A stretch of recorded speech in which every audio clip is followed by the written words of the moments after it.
Tema Livre Podcast. Senhoras e senhores, começando o nosso Tema Livre Podcast, agradecendo em primeira mão a você que clicou no nosso vídeo e que, claro, vai deixar esse like especial para o nosso bate-papo de hoje com a doutora Eveline Ferreira, psicóloga. Muito obrigado pela sua vinda e disponibilidade. É um prazer imenso estar aqui conversando com você e compartilhando conhecimento com as pessoas. Com certeza, temos muitos bons assuntos para conversar. Pessoal que nos acompanha, quando percebe ali, né, a chamada do vídeo, psicóloga, já cria logo expectativas. O pessoal cria expectativas, porque tem assuntos que as pessoas querem saber. E muitas pessoas estão precisando do atendimento de um profissional dessa área. Ou eu estou errado? Verdade. As pessoas criam expectativa muito grande, perguntas muitas vezes que a resposta não é eu que tenho que dar. Mas é assim, a gente vai tentando, né? Ajudar da maneira que a gente pode. Como o nosso vídeo é gravado, eu já peço que a galera que tiver alguma dúvida, coloque lá nos comentários, né? Faz uma pergunta nos comentários, a doutora Eveline depois vai tá verificando lá o que for possível conversar. O que não for, você vai procurar no lugar certo. Antes de iniciar o nosso bate-papo, quero agradecer aos meus amigos da Pizzaria do Luiz. O telefone está em tela para vocês. Nosso maestro vai colocar para você poder saborear no conforto da sua casa essa delícia, meus amigos. Isso aqui não é fake, não. Isso aqui é pizza de alta qualidade. Doutora, daqui a pouquinho a gente vai comer, porque não tem para onde correr, não. Eu vou tirar daqui, porque senão eu vou começar a comer. Isso, e é crueldade ficar aqui, né, na mesa, o cheiro maravilhoso. O cheiro tá maravilhoso, a melhor pizza da cidade. Maestro, segura aí pra gente. Coloca por fora, cara. Viu? Segura, não segura o maestro. O maestro não deixa cair ali de jeito nenhum. Ali agora é a alegria que esse rapaz passa durante o nosso bate-papo. Ele fica ali agora concentrado na pizza, né? Não deveria, mas ele fica. É claro, é irresistível. Pizzaria do Luiz, essa a gente recomenda e garante o sucesso para você que quer reunir seus amigos, sua família no final de semana, reunir durante a semana para bater um papo, comer uma boa pizza. É maravilhosa. Experimente, doutora. Vale a pena, viu? Delivery vai chegar na sua casa. Você vai assistir o vídeo e vai estar lá no rodapé o telefone. Você já vai ligar, né? Vai dizer, eu vou assistir o meu próprio podcast comendo aquela pizza que você vai comer hoje, daqui a pouco. Tá certo? Iniciando a nossa conversa, como eu te disse, você nos deu o prazer de bater um papo na Rádio Alternativa, de conversar com a gente lá. Hoje num formato menos formal, mais leve e assim, com a possibilidade de explicar até de maneira mais detalhada alguns assuntos para o público que nos acompanha. Antes, gostaria que você dissesse quem é Eveline. Antes da doutora Eveline falar, você se apresentasse para a galera. Bom, eu me chamo Eveline. Sou psicóloga, né, como todo mundo já sabe. Sou natural daqui de Brumado e fiz minha graduação em Vitória da Conquista. Recebi uma bolsa, né, pelo Educa Mais Brasil e aí fiz na UniFG. Né, era FTC e hoje é UniFTC. Então, concluí minha graduação em 2019, em dezembro de 2019, e em 2020, que foi a colação de grau. Logo após, começou a pandemia. A gente ficou, né, um tempo e usamos o Instagram, né, para poder divulgar nosso trabalho, fazer os atendimentos online. E posteriormente eu comecei já o atendimento a me ingressar na área clínica. Depois da pandemia, manteve os atendimentos online ou extinguiu e deixou só para o presencial? Extingui. Na verdade, eu estava atendendo até o início do ano, eu ainda estava atendendo. Mas aí, online. Hoje, presencial, no seu consultório, que por acaso fica próximo aqui do nosso podcast, né? Isso mesmo, né? Do lado aqui. Um pulinho chega ali. No mesmo prédio. Pronto. E você falou do Instagram. É uma ferramenta para você como psicóloga? Você reputa ser algo importante que dá aquela vantagem de poder dizer assim, não, eu posso falar sobre esse assunto, me comunicar com o público? Sim, é um lugar que a gente se sente à vontade para falar e a gente se sente muito próxima ao público, né, nas interações, quando a gente coloca uma perguntinha, eles respondem, estão ali interagindo e respondem também, dá o feedback para a gente de como que está sendo, né, o retorno. E você acha que no Instagram o público fica também um pouquinho mais à vontade? Algumas perguntas que demorariam algumas sessões para ser feitas, no Instagram elas já são feitas de primeira? Sim, isso acontece muito. Então, assim, as pessoas já se sentem à vontade para falar, às vezes relatam um pouquinho do que está acontecendo, né, da vida pessoal. O problema é que a gente não consegue responder ali de uma forma tão precisa, né? Aprofundar. Sim. Mas o que a gente consegue fazer, a gente faz alguma dica, algo que a gente pode aconselhar para que a pessoa faça.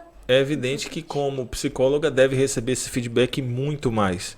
Eu estou escrevendo um livro, estou em fase final já de produção desse livro, e eu tiro alguns trechos e posto às vezes na rede social, né? E assino, coloco nos stories. E eu recebo vários feedbacks do tipo, poxa, eu queria muito ouvir isso, poxa, eu estava precisando ouvir isso, pô, realmente isso é de fato, eu preciso tomar esse rumo. Eu imagino que como psicóloga, você tenha também muitas pessoas que dão esse feedback nesse sentido, de dizer assim, poxa, que bom que eu tenho essa informação, que ali é gratuita, né? Ali é uma informação gratuita, é uma soma de conhecimento, então a gente vai também deixar aqui o Instagram da doutora. Isso. Que é? @psi_Eveline_Ferreira. Psi_Eveline_Ferreira. Recebe muita mensagem nesse sentido? Recebo sim, bastante. E ainda mais quando a gente consegue publicar algo que aproxima da realidade da do que a pessoa está vivendo, né? Isso, que aproxima dos seguidores, né? Sim. Da realidade do que eles vivem. Sim. Então, quando a gente se aproxima deles, conta algo que aconteceu no nosso dia a dia, a nossa realidade como é, as dificuldades que a gente se encontra no dia a dia, eles se sentem mais próximos. Então, eles conseguem dar esse feedback, de falar, poxa, eu passei por isso, e você consegue lidar dessa forma, eu vou tentar também. Eu acho que já foi aquele tempo do profissional especialista numa determinada área, ele se afastar do conhecimento, ou melhor, se afastar do público pelo conhecimento. Aquela ideia de você teorizar para que a pessoa não compreenda e aquela ausência de compreensão lhe dá um certo status de autoridade. Eu acho que hoje é ao contrário. A comunicação ela precisa chegar para outra pessoa de maneira efetiva para gerar essa compreensão e gerar essa autoridade, não é isso? Isso mesmo. Quando a gente sai da faculdade, a gente vê, né, tudo muito formal ali. Então, quando a gente vê outra realidade Sim. pelo Instagram, que é uma realidade diferente, né, como você falou, é algo que a gente leva conhecimento, mas não com essa questão de autoridade, que eu tenho saber e você não. Então, a gente compartilha, troca conhecimento ali. Perfeito. Perfeito. A rede social ela traz essa perspectiva, ela dá essa chance das pessoas se comunicarem, da pessoa que está começando um trabalho também divulgar. Enfim, a rede social, de modo geral, ela tem essa questão importante. E eu sempre digo aqui o seguinte, as pessoas escolhem o que procuram na rede social. Se ela segue a página da doutora Eveline, ela vai ter ali um conteúdo de conhecimento, de informação, de situação pertinente, de coisa que tem valor para agregar na vida da pessoa. Se ela segue outras coisas que não, igualmente, né? Não vai ter esse valor, isso. Não é isso? Isso. A gente tem a rede social aí para buscar o que a gente quiser, né? Então, se você quer conhecimento, você tem que buscar as redes que vão te fornecer conhecimento. Muitas pessoas estão tendo problemas psicológicos em detrimento do uso excessivo da rede social? Sim. Bastante. Então, a gente sempre recomenda quando chega na clínica, né? As pessoas falando que essa questão de comparação, baixa autoestima, a ansiedade, preocupação excessiva, devido a esse uso exagerado e inadequado, né, das redes.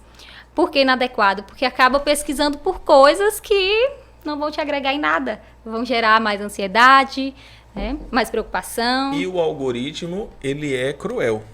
Né? O algoritmo da rede social, ele é cruel. Aqui nós estamos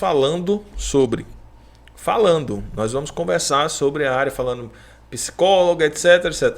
Certamente, quando eu pegar o meu celular aqui, passar ali as informações, vão aparecer anúncios dessa referência, pelo áudio. Se você digitar, então, é certo que o algoritmo vai ficar lhe oferecendo aquilo ali o tempo todo, né?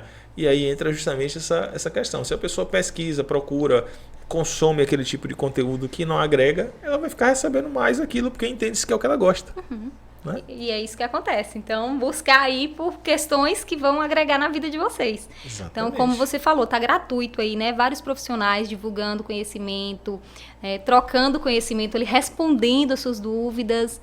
O que antes não existia, Sim. né? Então tá ali, gratuito, né? Vale cada um buscar aquilo que vai agregar, né? Da caixinha de perguntas. Isso, a caixinha de perguntas é maravilhosa. Eu amo aquela caixinha de perguntas, né? Que tira as dúvidas da gente, tanto nós profissionais, Sim. né? Pesquisando outros profissionais também, quanto as pessoas, né? Leigas aí, que às vezes, né, vão buscar conhecimento, vão ali divulgar um pouquinho, né, do que tá passando no seu dia a dia. Isso é muito bom. Isso é bom. Não é só pesquisar os artistas lá falando das coisinhas, tem conteúdo na rede social. Cada um vai no caminho que acha melhor.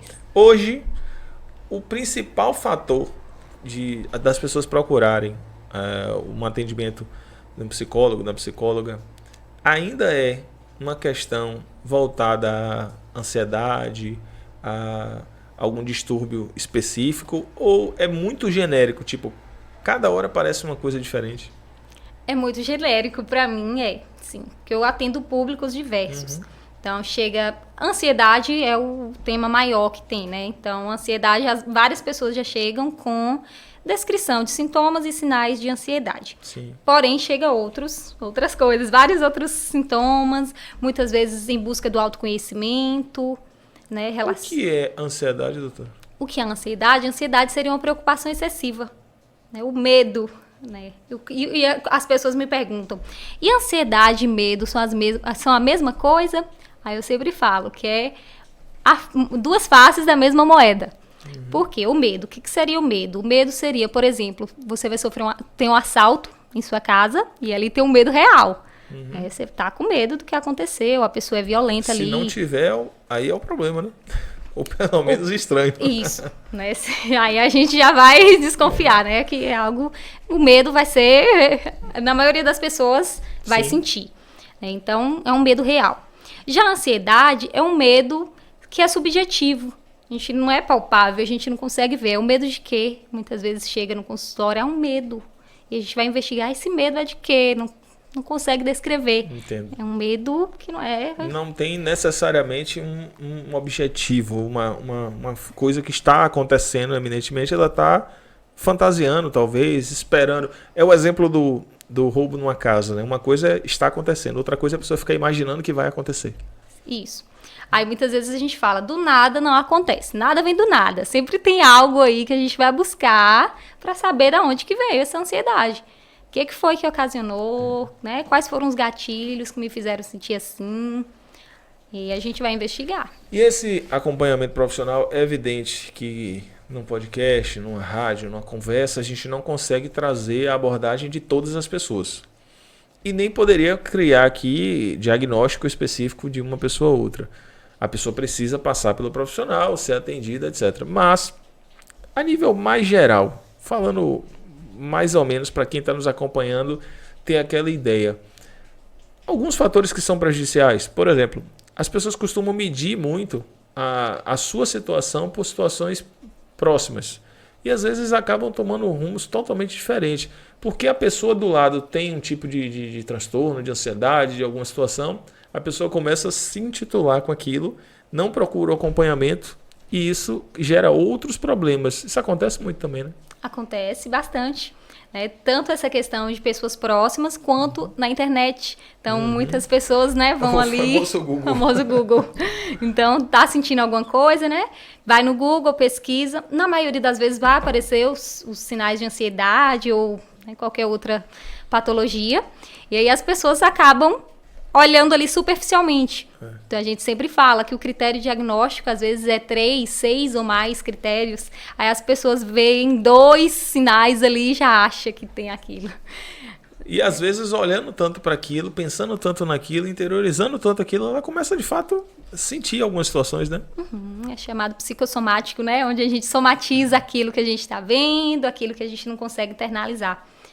Então, é sempre importante a gente buscar ajuda profissional. Nós temos um curso de oratória que eu ministro e uma das técnicas utilizadas é você criar esse imaginário da realização de sucesso daquela palestra, daquela fala, daquela oratória, justamente porque você vai fazendo aquele percurso, né, inverso, de criar o sucesso interior, de compreender a possibilidade de você fazer, de acreditar em si. E quando você pensa ao contrário, você imagina, não, eu vou subir ali, tem muita gente, eu vou gaguejar, eu vou transpirar. Acontece. Né? É a história do abismo. Se olhar muito para o abismo olha para você. Né? Então, sai fora desse pensamento negativo. Isso pode ser chamado como a gente diz vulgarmente, pessimismo ou otimismo, ou são situações diferentes? Porque diz assim, não seja pessimista. Às vezes eu acho uma coisa muito simplória, muito razoável também. Não é isso, né? a gente, né, sobre essa questão que você falou, tem uma ligação, né, muito grande. Porque se a gente é otimista, a gente vai com esse pensamento positivo que você falou. Então, imagina na situação, se coloca ali naquela situação, imagina, né, na imaginação, e ali, possivelmente, você vai agir para que aquilo aconteça. As ações que a pessoa toma acabam tendenciando a dar certo. A dar certo. E é isso que eu falo. Às vezes eu falo, não só as afirmações positivas que vai fazer sentido. Né? As pessoas às vezes ficam olhando quando eu falo, olha, façam afirmações positivas. Mas não só as afirmações positivas, que não é só falar. Sim. É você agir em torno daquilo para que aquilo aconteça. Né? Que sem ação não vai acontecer. É você se preparar, tá dando o passo necessário para fazer. Né? E é fato, muitas pessoas criam a teoria, mas não avançam a prática.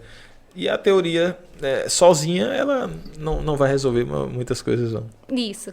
E aí, quando você fala dessa questão da pessoa ser negativa, muitas vezes, né, já vai com esse pensamento, vai dar errado, eu não vou conseguir. Se você já vai com esse pensamento, possivelmente suas ações, ela vai fazer com que aquilo aconteça.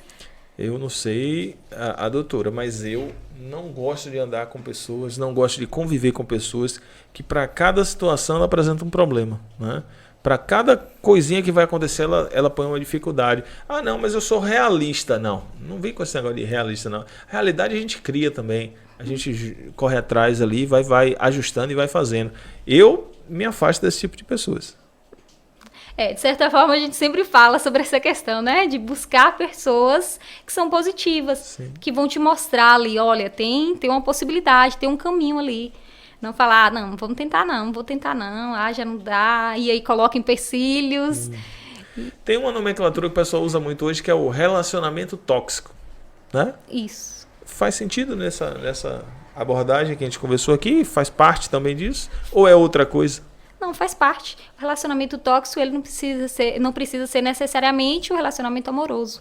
Pode ser um familiar, um amigo, né? Sim. Uma amiga que esteja nessa questão que você falou, né? Então, eu encosto perto da pessoa, estou ali falando um problema, e aí a pessoa vai, né?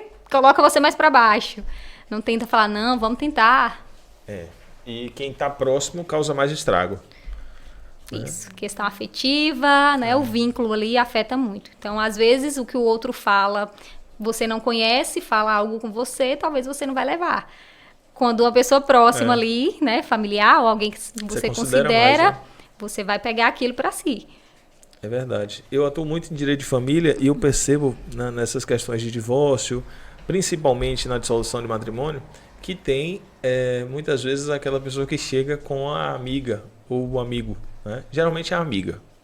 O homem vem resolver o negócio dele sozinho. A mulher está com a amiga. E você percebe durante a conversa que essa amiga está trazendo elementos que não contribuem absolutamente nada para que a pessoa dê o próximo passo, para que resolva a sua situação e vá seguir sua vida. E a pessoa pode até estar bem intencionada. Alguns não estão, alguns estão. Mas mesmo assim não ajuda. Nesse momento é muito importante, por exemplo, de uma separação. A pessoa tem um relacionamento, se separou, tem filhos, etc. Esses aconselhamentos, essa conversa, esse bate-papo, ser com um profissional, né? Ajuda. Ajuda. Não precisa ser necessariamente com um profissional, né? Muitas vezes a gente fala, busca um profissional. É sempre bom buscar um profissional. Mas às vezes alguém experiente, alguém que consegue te aconselhar de uma maneira, né, mais precisa. Então, assim, você pode buscar alguém que já passou por aquilo, né? Se passou por aquela situação, conseguiu lidar de uma forma tranquila. Você pode buscar essa ajuda. Buscar a ajuda das pessoas que passaram de maneira tranquila. Isso. Porque se passou de maneira mais traumática que a sua, os exemplos vão ser piores, né? Verdade. Então... E tem figuras que vêm com esses exemplos aí, como se... Não, mas isso aqui tudo é assim, é porque tudo é igual, é porque sempre é assim. Essas afirmações extremistas de sempre, tudo desse jeito, eu não concordo muito, não. Acho que cada pessoa tem sua peculiaridade e... Quando a gente fala do profissional, é porque o profissional tende, pelo menos, a manter uma imparcialidade na análise, na conversa, né? Isso mesmo. O profissional vai conseguir orientar de maneira, né, como você falou, imparcial. Então, ali vai ouvir a história da pessoa, como você falou, é único, né? Cada pessoa vai vivenciar. Divórcios são todos iguais, mas cada pessoa vai passar de uma maneira diferente por aquela situação. A interpretação do caso, pelas referências culturais, por tudo. Por tudo. Envolve questão econômica, envolve. Porque quanto mais se depende, mais cria-se problemas, né? Quando se depende pouco ou menos, a tendência é que se ajuste as coisas melhores. E eu falo isso sempre. Eu falo, ó, tem gente que separa e fala assim, eu quero que se exploda. Eu falei, de jeito nenhum. Principalmente quando tem filhos. Você tem que querer que a pessoa esteja melhor a cada dia. Porque quando a pessoa está bem, ela esquece de encher o saco do outro. Né? Se a pessoa estiver mal, ela lhe perturba muito. Quando a pessoa está bem, quando o casal está bem, está todos os dois bem, não deu mais um relacionamento, rapidinho resolve, acabou, tá tudo certo. Mas quando um está com um problema, ou outro está com um problema, Maria, aí é brinquedo não. Isso, aí por isso que você falou, é importante buscar o profissional nesse sentido, né? Para poder orientar, né? Dar uma orientação ali mais correta para você já ir com aquele propósito. Sim. Eu tô indo resolver tal coisa, então eu já consigo ser, né, mais assertiva naquilo que eu vou fazer. Verdade. Então, já ouvi falar que a doutora atende muitas crianças. Correto? Correto. Já ouvi falar, todo dia eu vejo. Todo dia eu vejo. Me chamou a atenção. É um número crescente é um público, é um paciente que vem se tornando muito repetitivo. Tem alguma razão específica, mais genérica, que alcança a maioria? Por que tantas crianças passando por psicólogo já tão jovens? Sim. Vou voltar um pouquinho aqui sobre a questão da ansiedade. O número no Brasil, o Brasil rank em níveis de ansiedade, pessoas com transtorno de ansiedade. E aí eu fui pesquisar o que estava acontecendo no Brasil, que esse nível está tão elevado. E lá fala muito sobre questão de trabalho, né? Excesso de trabalho, né? O burnout, que seria o excesso de trabalho. E aí sempre voltado a isso. Só que na minha realidade clínica, eu vejo que tem outras coisas envolvidas. Chega a criança não trabalha. Então, por que esse ranking está alto devido ao trabalho? Então, chega muita criança com essa demanda de ansiedade e a gente vai investigar de onde que está surgindo. O que está acontecendo? Que o número tem aumentado bastante. E o ano passado e esse ano o número tem sido muito grande. Esses reflexos eles se dão em casa e muito nas escolas também, né? Isso. Acho que o primeiro que percebe, às vezes, o pai e a mãe tá trabalhando o dia todo, tá ali, chega em casa, aquela coisa meio que automática, ele já tomou banho, já jantou, vai fazer a tarefa, meio que automático. E o professor, ele acaba percebendo isso, né? Isso muitas vezes vem a demanda encaminhada da escola, que a escola, né, os professores estão ali, tem um olhar mais atento nesse sentido, né, de ver ali um aluno, né, mais afastado, um aluno que não consegue compreender, dificuldade de aprendizagem. Então, chega muita demanda encaminhada por professores. Mas, na minha experiência clínica, também os pais, eles são muito atentos aos filhos. Então, eles percebem os sinais, percebem, né? Porque quando chega até mim, eles ainda não sabem verbalizar o que está sentindo. Então, elas percebem através do comportamento. Né? Um comportamento inadequado, agressividade, ou, né, afastar mais, esse afastamento social. E aí os pais, eles estão sempre percebendo. É incrível que muitas vezes, né, como você falou, os pais na correria do dia a dia não conseguem se atentar a isso. Mas na minha prática clínica, eles percebem bastante, estão sempre pontuando. Que ótimo, isso é ótimo, isso é muito bom de ouvir, porque isso mostra que os pais estão exercendo o papel de pai e mãe, né? A paternidade ali no sentido justamente de cuidar, de zelar, de preservar o melhor interesse da criança, que é função indispensável. Muitas pessoas que eu conheço estão meio que vivenciando e conduzindo no automático, né? Por isso que eu falei aqui da minha visão e minha experiência, mas é bom ter esse retorno, essa resposta, porque a gente fica mais satisfeito que os pais estejam, porque é a obrigação dos pais ter, né?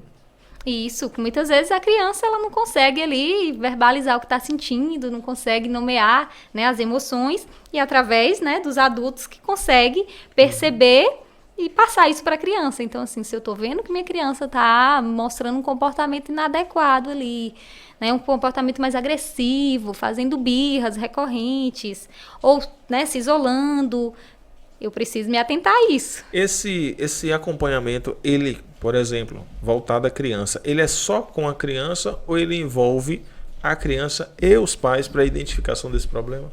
Envolve a criança, os pais, né, a família, a escola, né, por exemplo, o ambiente onde essa criança convive. Se ela participar de algum grupo, a gente, né, também intervém nesse sentido, faz visitas escolares. Então, quando a gente trabalha a criança, a gente trabalha, né, todo o contexto onde essa criança é inserido também.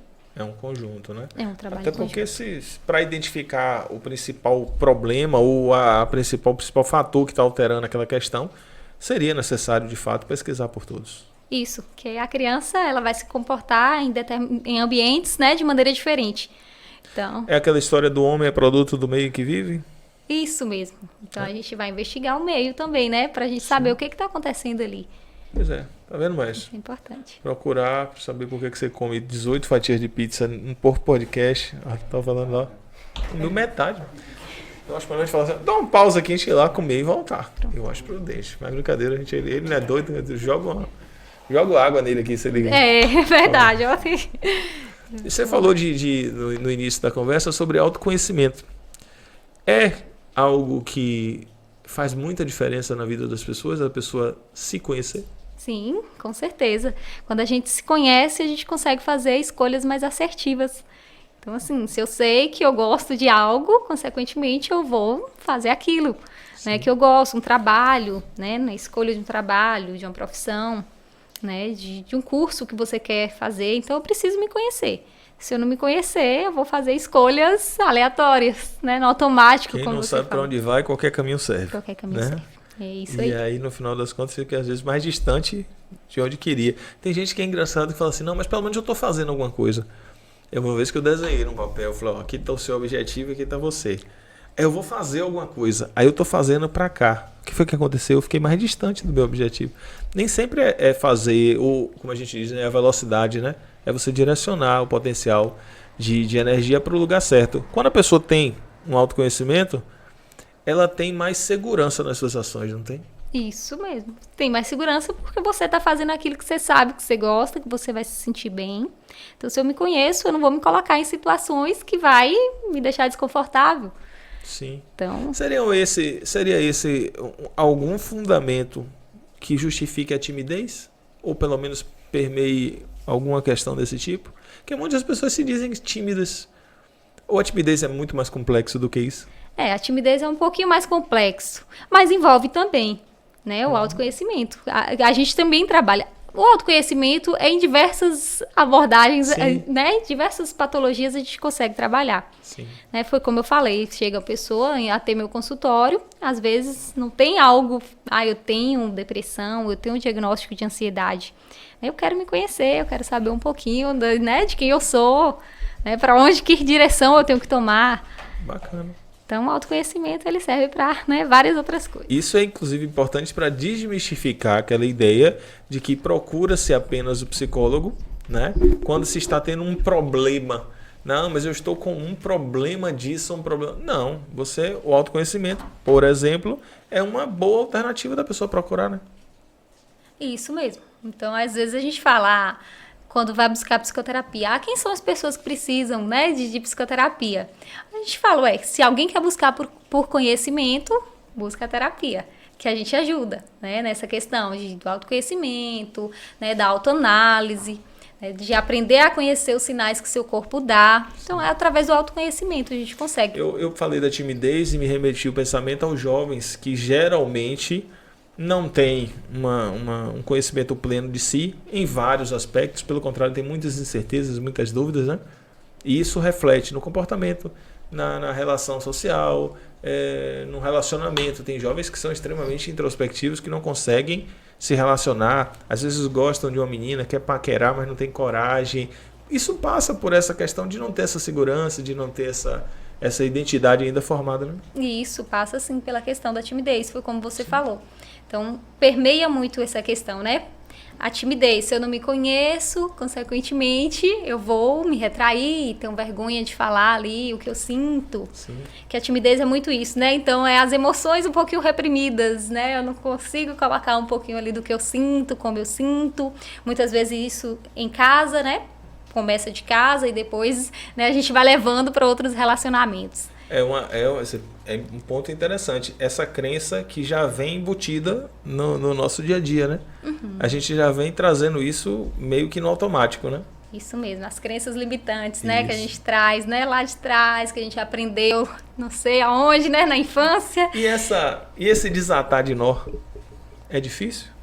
Sim. Precisa de quê para desatar esse nó dessa crença limitante? Porque muitas vezes ela é imposta por pessoas que não nos querem mal.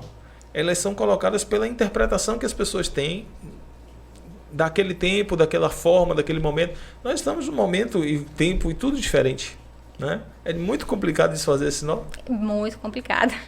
Mas aí é como eu falei, às vezes a chave está na mão da pessoa, né? Só basta, né, encontrar a porta ali para girar essa chave. Eu sempre falo, as crenças limitantes só servem para limitar a gente, para impedir que a gente consiga realizar aquilo que a gente deseja. Eu sempre fiquei chateadíssimo quando os colegas falavam assim: eu sou doido para ficar com aquela menina ali. Eu falei, e por quê? Não, mas ela é bonita demais para mim. Eu falei, não, amigo. Meu amigo, aí a gente ia conversando, falando, não, desista dessa ideia de que você não pode, é o primeiro ponto. E aí a gente ia construindo a ideia. Aí do nada aparecia um que, comparado com o que a gente interpretava de beleza, era menos favorecido do que aquele e que ia lá e que conseguia. Entende? Porque, sei lá, por alguma razão, né? A pessoa, né, tinha primeiro autoconfiança de chegar lá e fazer. Isso serve para a questão profissional. Tem gente que não disputa alguns cargos, não faz aquela questão de avançar profissionalmente, porque ou quer, mas não consegue dar aquele passo, porque não tem essa confiança, essa gana, esse entendimento de si, né? E eu acho que isso é como a doutora falou. Está em você que tem que achar lá a porta.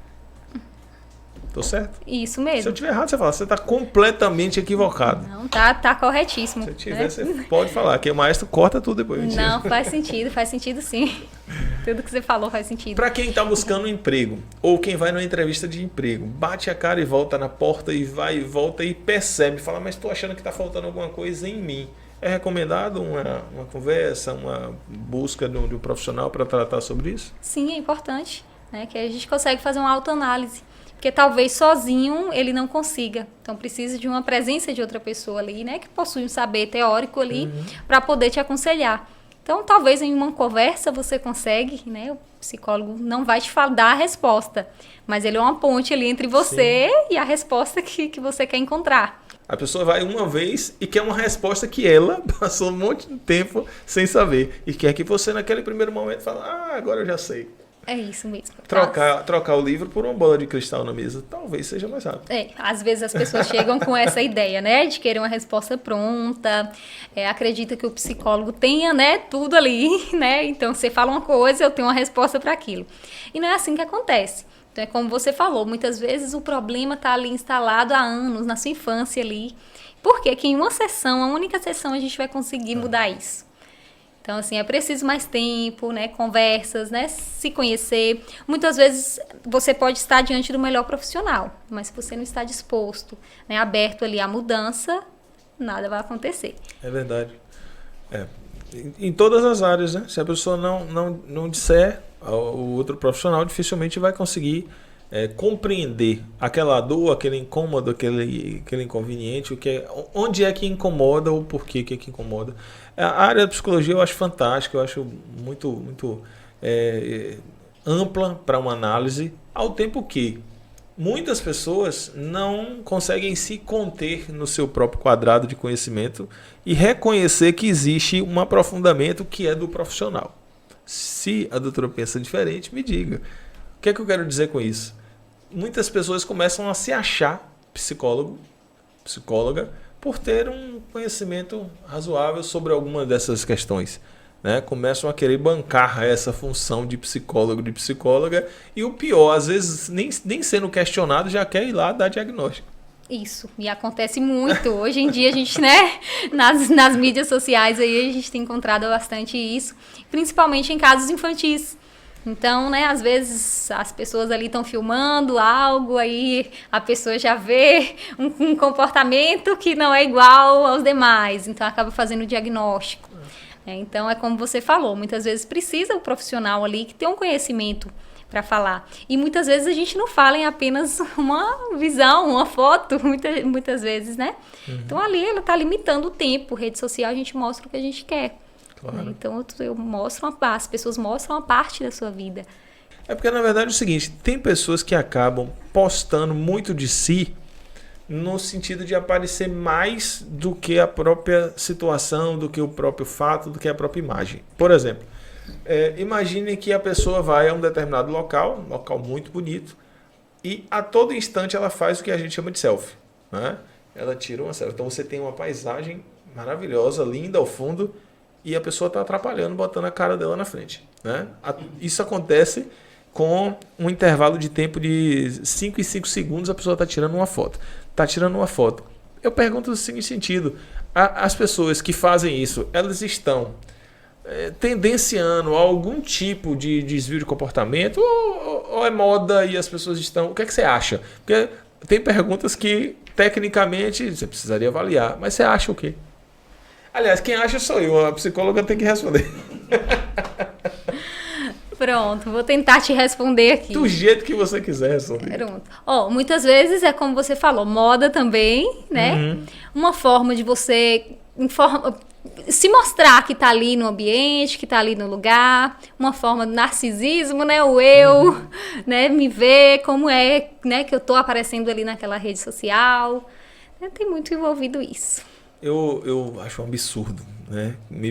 Os artistas devem adorar, porque é uma multiplicação de conteúdo na rede, mas eu acho terrível. Você vai a um show, você se desloca da sua casa, né? Sai, o que às vezes, dependendo do show, do lugar e da banda que vai tocar, já é um erro. Você sai de sua casa, vai para um show, um lugar às vezes apertado tal, e tá ali, aí fica no lugar favorecido para enxergar a banda no palco, né? E aí você tá ali assistindo. O artista entra no palco, aí você tá, vamos assistir o show. Quando você olha, não tem ninguém olhando para o palco. As pessoas estão olhando para a tela do celular e vendo o palco pela tela do celular, porque elas estão filmando. Isso não é normal, não. Pronto, vamos falar aí um pouquinho do momento presente, que as pessoas estão tendo dificuldade. As pessoas estão tendo dificuldade, né, em se colocar no momento presente. Então tá muito como você falou. Então eu tô ali, mas não tô vivenciando aquele momento. Sim. Né, tá tendo essa dificuldade. Então eu tô mais nas redes sociais, eu quero ali postar, mostrar para as pessoas o que eu tô vivendo, mas eu não tô de fato vivendo. E é esquisito isso demais, e as pessoas vão só repetindo. Às vezes não faz essa autoanálise, né? De perceber que ela está perdendo o sabor daquilo ali, de vivenciar aquilo ali. Isso. É como você falou, é eu viver no automático. Uhum. Né? Então eu estou reproduzindo aquilo que as pessoas fazem, né? Eu quero mostrar que eu estive ali, mas o que é que você, né? Como que você vai falar para as pessoas? O que é que eu vivi ali? Quais sentimentos eu senti? Se você estava tão focado em filmar, em registrar aquele momento ali no celular. Uhum. Né? Muitas vezes a gente precisa registrar na memória, né? E é ali que, enfim, eu já vi, presenciei isso, de estar em, por exemplo, num ambiente de barzinho, aí tem uma mesa ali, tá todo mundo em extremo silêncio. Extremo silêncio. Pessoas, cada um no seu mundo particular, né? Aí uma bebida, alguma coisa, a banda tocando, aquela coisa avulsa, aí pegava o celular, não sei o que, fazendo os stories, né? Aí a pessoa que tá, larga o celular, vibra, ajeita, faz careta, o outro vibra, brinca, fulano, né? Marca você, não sei o que, aí pronto, postou a história, acabou a história, todo mundo parou. Acabou. E parece uma doença que a pessoa tem, que vive numa questão tecnológica envolvida a tal modo que ela abdicou de si para mostrar-se para os outros. Né? É muito esquisito isso. Eu acho horroroso. Isso mesmo. Ainda bem que eu tenho uma companheira já estou ficando velho, minha mulher já me conhece, ela é do mesmo alinhamento que eu. Imagine, eu hoje solteiro ter que namorar uma menininha que fizesse negócio. Não tinha condição nenhuma. Zero condições. Pegar o celular, eu levantava e ia embora. E de certa forma isso é desgastante, né? Não, muito sem sentido. É muito desgastante, né? Muito. Você chegar, então assim, você sabe o que realmente aconteceu ali, mas na rede social tá colocado de outra forma. É uma vida paralela, né? Isso. Em muitos casos. Em muitos casos é uma vida paralela. Isso. Outros tantos usam de modo inteligente, vivem dessa publicidade, ganham dinheiro com essa publicidade, bacana, acho legal. Faz ali o proveito econômico. Agora, só para se mostrar, para eu tenho tantos seguidores, tá ganhando quanto? Não ganho nada. Então é burrice. Não vem agora de não aproveitar economicamente, não. Eu não tenho o nome aqui, mas não tenho coragem de arriscar. Vou pescar aqui. Eu chamo de atenção plena, doutora. Mentira, eu não sei. Pode falar, atenção plena. Como é o nome? Fala o nome. Mindfulness. Mindfulness. Correto? Pronto. Perfect, maestro. Mindfulness. O que é mindfulness? Bom, o mindfulness, né, traduzindo, seria a atenção plena. Tá vendo que eu acertei? Eu sabia que era atenção. Mentira. Isso é o estar consciente naquilo que a gente está fazendo. Né? O que nós... Ao contrário do automático. Isso, ao contrário do automático, né? Também. A atenção plena, esse mindfulness, seria a prática de você sair do automático e começar a estar consciente naquilo que você está fazendo. Então, muitas vezes a gente faz as coisas no modo automático. Então, eu chego em casa, eu vou sentar, eu vou almoçar muito rápido. Ali eu não estou sentindo os sabores das coisas. Muitas vezes assistindo algo, ou com o celular, né? Então, acaba não tendo atenção. Pode. Nenhuma tela. É aconselhável sentar com o seu prato e prestar atenção naquilo que você faz. Então, eu lembro que eu praticava esse mindfulness sem nem saber na minha infância. Então, eu sentava, muitas vezes era angustiante, porque a gente queria sentar na televisão para ver o desenho, sim, mas ali a gente sentava e apreciava o sabor da comida, né? Tava atento a tudo aquilo que estava acontecendo, até quando que eu conseguia comer, a quantidade que eu conseguia comer. Então, a atenção plena... E olhando para uma tela, isso muda de quantidade, de qualidade, tudo, né? Muda tudo. Então, assim, a maneira como essa comida tá chegando, né? No seu estômago aí, no seu... Como que ela tá chegando para você? Né? Se você consome de uma forma muito rápido, uma quantidade excessiva, sem perceber... Então, algo vai fazer mal para você aí. Eu fui perguntar para quê? Ela chegou em mim, tá vendo? Então... Falei, mas devia ter perguntado outra coisa antes. Aí a gente consegue trabalhar a atenção plena em diversas coisas. Né? Então, assim, no seu dia a dia, como que você está fazendo? Se você desloca de sua casa até seu trabalho, você está prestando atenção na estrada, nas coisas que você está olhando? Não pode mexer no celular dirigindo. Isso, dirigindo já não pode. É chato essa parte. Mas aí você consegue olhar para frente, né? Observar as coisas. É raro, mas eu olho às vezes. Está atento ali, né? Então, você pode, quem vem a pé, melhor ainda, que consegue apreciar. Então, muitas vezes vive no automático, anda muito rápido, não observa, não se atenta às coisas que estão ao seu redor. É interessante que a gente, por exemplo, fica sem o aparelho celular, né? Por alguma razão. Eu tive uma experiência forçada por conta de uma clonagem e eu fiz o contato por e-mail e eles bloquearam por 7 dias. Eu fiquei 7 dias sem os acessos às redes sociais. Então, meu telefone era basicamente para ligação. Ou seja, para quase nada, porque hoje a gente usa ele, acho que é 10% para ligação e 90% para outras coisas. Eu comecei a perceber algumas coisas que você não consegue perceber por estar extremamente conectado. Sim, coisas simples, né? Esse viver o momento é muito necessário. Essa questão que você falou da alimentação. Acho que muitas pessoas vão se identificar, né? Já chega do trabalho, já vai ali, já joga a camisa ali, já toma um banho, já sai, já pega o prato, já senta para assistir o esporte comendo, já diz quem pode, consegue, descansa um pouquinho, levanta, veste a roupa, já sai. É tudo muito automático. Aí pergunta assim, o que é que você almoçou hoje? As pessoas às vezes nem lembram. Isso mesmo. Então, a gente, né, vai fazendo tudo no automático e acaba não se atentando. E o mindfulness é um convite, né, para você se atentar mais ao momento presente, ao hoje, o aqui e o agora.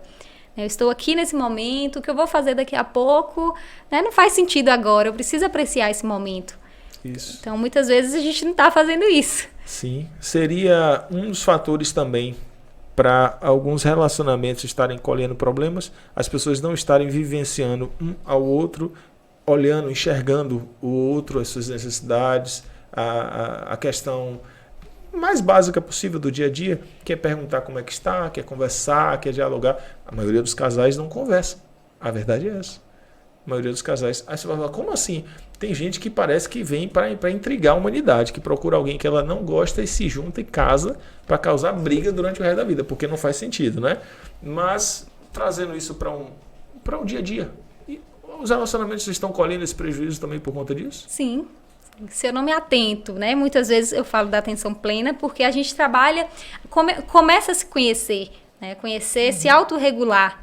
Né? Eu não estou bem hoje, eu consigo me autorregular e consigo também perceber no outro.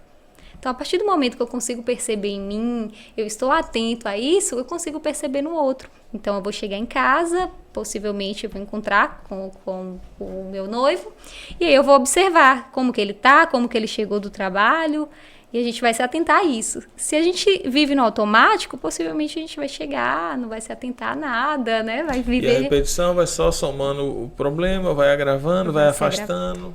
E isso acontece muito em relacionamento, né? Tanto familiar quanto relacionamento amoroso, né? Sim. Porque se a gente está em casa com a família, a gente não se atenta a isso, né? A como que ele está se sentindo, como que chegou do trabalho hoje, né? O que que ele mostra através do corpo, né? Os sinais que o corpo dele está dando ali. Tem algumas palestras que eu assisto na internet, é interessante que uma delas o professor diz o seguinte, fala, se você disser a alguém hoje que você está cansado, você não ouve outra pessoa dizendo, poxa, o que foi que houve, como é que foi seu dia e tal, você ouve outra pessoa dizendo, eu também tô. E é isso que acontece. Aí você fala, mas é porque eu tô com uma dor aqui na perna, fala, não quer ver, eu tô com as duas pernas doendo. Vira uma competição, as pessoas não enxergam o outro mais dessa maneira e vai gerando essa dificuldade de compreensão. Mas quando esse entendimento passa a ocorrer, é importante que ambos estejam, principalmente falando em casal, né? Que ambos estejam caminhando pelo menos na mesma direção. Porque se um tomar essa dianteira de buscar esse autoconhecimento, de viver nesse momento pleno e o outro não, vai gerar estresse. Porque vai ter briga do mesmo jeito, né? Vai dizer, mas você só fica no celular, mas você não faz isso, vai começar a apontar defeitos. Então é importante que os dois estejam na mesma linha, né? Isso, é importante que estejam alinhados ali. Mas se um já consegue perceber, possivelmente ele pode passar isso pro parceiro. Então, né? Então eu faço isso e eu vou te mostrando. Olha, você chegou hoje, você não perguntou como eu estava, você não se atentou a tal coisa. Que muitas vezes a gente não precisa verbalizar. Né? A gente demonstra através de uma atitude, né? De um comportamento, uma emoção. A mulher é mais habilidosa para isso, né? Isso, uma expressão. O homem não, o homem já fala logo. Isso. O homem fala logo. Verdade. Então... Expressão não, já chega da garagem de casa, eu já tá falando, olha, ontem... Isso, né? A mulher não, a mulher ela faz toda uma estratégia, até você perguntar o que foi que teve, aí ela vai lhe apresentar o dossiê do que foi que teve, com detalhes, com as laudas, com ponto 1.3, 1.4. A mulher tem essa habilidade. Isso mesmo, é mais detalhista, né? Então, é isso que acontece. Então, se um já faz, o outro já consegue um pouquinho alinhar a isso. Então, é importante que estejam alinhados, né, os dois. Para quem quer entender um pouquinho mais, tem alguma doutrina, algum livro para leigos, né? Para pessoas que não necessariamente são da área profissional, que conseguiriam compreender com tranquilidade esse assunto? Sim, no YouTube mesmo tem vários vídeos falando sobre a atenção plena, ensinando algumas dicas, né, de como você se atentar ao momento presente, a voltar para o aqui e agora. Então no YouTube você consegue ver. Tem um livro também chamado Mindfulness, Atenção Plena. Então lá você consegue ver, né? Lá tem algumas dicas ensinando, tem um DVD também, um CD que fala, né, sobre as músicas de atenção plena, como se conectar no momento presente. Então vocês encontram bastante coisa aí na... A doutora não grava pro YouTube, não? Alguns videozinhos no canal no YouTube? Não. É uma coisa bacana de se pensar em fazer, estruturar. Nós vamos tentar no nosso novo estúdio criar um espaço para isso. Tentar, porque é um espaço só para muitas ideias, né? Mas nós vamos tentar. E aí, se tiver a oportunidade, depois lhe convidar para fazer algumas movimentações nesse sentido. Você foi falando aí, grava tal. A gente chama de podcast, né? Mas isso aqui é um mesa-cast. É um formato que podcast, originalmente, ele é um trabalho exclusivamente em áudio. E a gente trabalha com áudio e vídeo. Uma coisa muito legal, fica como dica para as pessoas experimentarem, se gostarem, não sei se a doutora concorda, é com relação a essas informações contextualizadas em áudio, que literalmente viram um podcast, esse sim um podcast. Como hoje, por exemplo, a gente está conversando aqui. A pessoa pode assistir em casa no celular, como ela pode colocar o fone, colocar o celular e sair para fazer uma caminhada. Muitas pessoas acompanham o nosso podcast dessa maneira, mesmo que ele seja em vídeo. As pessoas colocam e saem. Eu, por exemplo, eu escuto muito, eu tenho audiobooks que eu coloco fazer 50 minutos de caminhada, 50 minutos ouvindo um livro. Eu gosto, né? Às vezes, se o livro for bom demais, quase eu fui atropelado uma vez, porque o livro estava muito interessante, eu me distraí completamente né? E eu atravessei a rua, a buzina... Ainda bem que eu estava tão relaxado que eu não briguei com a pessoa que buzinou comigo, apesar de eu estar errado. Enfim, passei. Recomendo que seja em locais próprios para caminhada. Mas é importante, né? Não? Por que você não faz um podcastzinho só narrando, falando sobre temas? Pessoa, 10 minutinhos de manhã cedo, a pessoa está ali escovando o dente e tal, ela colocou ali, o celular vai ouvir. Recomendação para a doutora Eveline. Isso é interessante, muito interessante, né? Acendeu aí uma luzinha, né? Um insight para fazer algo. Né? E é interessante mesmo porque a gente ajuda as pessoas, né? Como você falou, o podcast, ele tem esse sentido, né? Das pessoas estarem ouvindo em outros momentos, Sim. né? Talvez por conta da correria do dia a dia, não tem como, né? Não senta para poder prestar atenção, então... Pega o conhecimento um pouquinho através disso, de um áudio, né? De algo mais rápido ali, igual no Instagram. A gente grava um pouquinho, pedindo para que as pessoas, né, se atentem aos sinais do seu corpo, né? Para parar um pouquinho, fazer uma respiração. Então isso é interessante. O Mindfulness convida a gente para isso, né? Pois é. E tá aí feito também esse chamamento para a doutora Eveline pensar sobre o tema, que é legal, que é importante gravar os podcasts. A gente começar agora a fazer as parcerias, mas para gravar o podcast, áudio, sentou, fez ali o material de áudio, já grava ali o material para Spotify, para outras plataformas, né? Fica bem legal, fica bem bacana. Tenho certeza que o pessoal ia gostar. Tenho certeza. Né? Coloquem aí nos comentários aqui do vídeo se você quer o podcast da doutora Eveline. Eu arrumando confusão, ela é cheia de coisa na agenda e eu arrumando mais coisa. Arrumando mais coisa pra mim. Mas é bom, é algo que vai agregar, né? Agrega pra caramba, é bem interessante. É legal que a gente conversa assim e fala assim, o sinal do corpo. É indiscutível que o nosso corpo ele é o primeiro a dizer, tem alguma coisa aí que precisa ser ajustada, né? Isso mesmo, eu sempre falo que uma crise que a gente passa, uma crise de ansiedade ou algo do tipo, é sempre uma chance da gente olhar, eu estou fazendo errado, eu preciso modificar essa maneira que eu estou vivendo, porque algo está errado. Se eu não estou me sentindo bem é porque eu estou trabalhando de maneira errada. Então, meu corpo vai dar um sinal ali, um estresse, né? Algo ali mostrando, você não está bem, uma dor de cabeça, né? Excessiva, e a gente não tem uma causa orgânica ali para aquilo. Então, o corpo vai mostrar, olha, tá na hora de se atentar a isso aí. Tem pessoas que têm até com maior incidência essas questões, tem maior potencializado. Qualquer situação que acontece emocionalmente ali, o corpo reflete, a pessoa começa a ter um tipo de condução de sofrimento diferente no dia a dia. Na minha profissão é difícil eu não ter chateações, né? Eu começo a tentar fazer uma limpeza mental, eu vou fazendo uma autoanálise diária para poder ir filtrando, porque é difícil. Chega no final de uma semana, se você não fez isso, deixou isso virar um mês, a cabeça não fica legal não, viu? Fazer um trabalho específico, vou arrumar outro serviço para ela mesmo. Fazer um trabalho específico para advogados agora. Vou arrumar um monte de clientes para você falar, doutor, aqui eu vou fazer uma palestra, um treinamento, que é uma areazinha complicada de trabalhar. E quem é o psicólogo da psicóloga? Quem é o meu psicólogo é Márcia Ledo.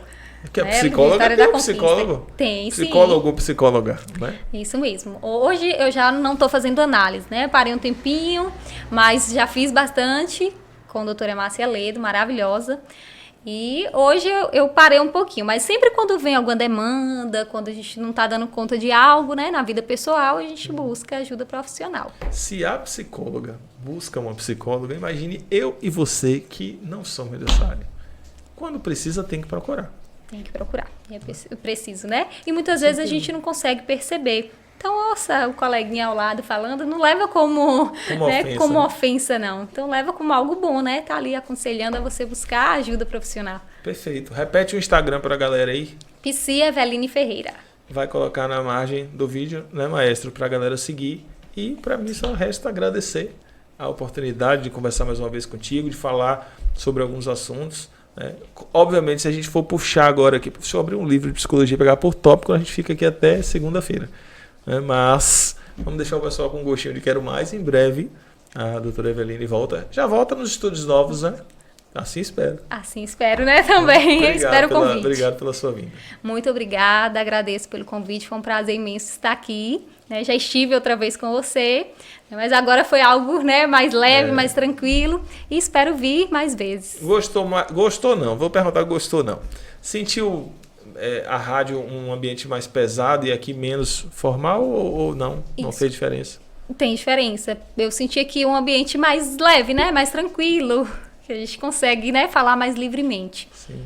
Lá fica aquela coisa mais quadradinha, formato, um formato, no né? formato, né? Tem um formato, então a gente se sente um pouquinho mais, né, ali. A maioria comenta a mesma coisa. A maioria. Né? Obrigado de verdade. Por nada. A galera que nos acompanhou até agora, muito obrigado pela sua audiência. Compartilha o vídeo pra galera, pros amigos, pro grupo de família, manda pra todo mundo, tá certo? Deixa seu like, faz um comentário, fala aí o que você achou do vídeo, faz uma pergunta pra doutora Eveline. Fala lá, ó, realmente você tem que fazer o podcast, vamos apertar aí que vai sair esse podcast. Beijo no coração de todos e até a próxima.